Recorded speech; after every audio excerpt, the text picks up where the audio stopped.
It takes timing and investment to change the trajectory of a college football program. UCLA just delivered on both. A sleeping giant program known for being a bit sleepy in its decision-making and desire suddenly is wide awake. By firing Jim Mora when it did, big buyout be damned, and swooping in to hire Chip Kelly days later, UCLA won this year's coaching carousel before it really started to spin. UCLA sensed an opportunity with Kelly available and Florida closing in and went for it. Such administrative aggressiveness is required in a sport in which the money and stakes are bigger than ever, and in which every program aspiring for national success must ask itself, how bad do we want to win?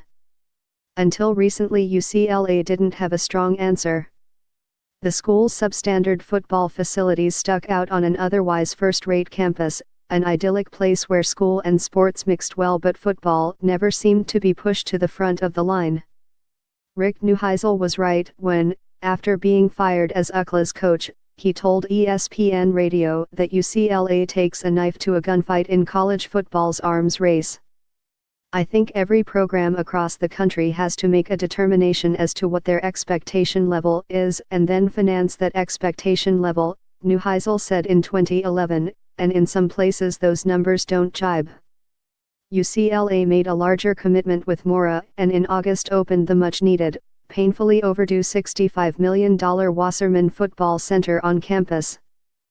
But the school's investment would truly be tested by its decision on Mora, who went 4-8 last year and led another underwhelming team despite an NFL-ready quarterback in Josh Rosen. Even as UCLA couldn't stop the run, a year after being unable to run the ball, and the losses piled up, Mora didn't face the same heat as did other underachieving coaches. Many thought Mora's buyout, north of $12 million, would once again save him, especially at a California state school without SEC, or Big Ten-like revenue streams from its league or booster base. But early Sunday, hours after the Bruins competed well against USC but lost their third straight to their rival, UCLA fired Mora. On his 56th birthday, no less. Harsh. Sure, yet programs that aspire to be great can't wait around when opportunity knocks.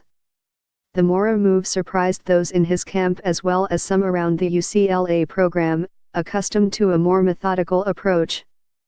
But UCLA had a plan: bring Chip Kelly back to the Pac-12, a league he dominated in 4 seasons at Oregon. Kelly went 33-3 in Pac-12 play with the Ducks, winning 3 league titles, a Rose Bowl and a Fiesta Bowl, and reaching the national title game in 2010. He joins a program that hasn't won the Pac-12 since 1998 and won a mostly down South division just once under Mora, despite plenty of NFL talent on the roster.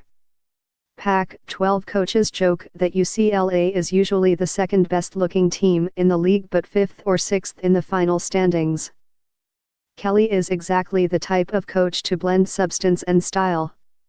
His Oregon teams featured several stars from the Los Angeles area such as Kenjon Barner and Deanthony Thomas.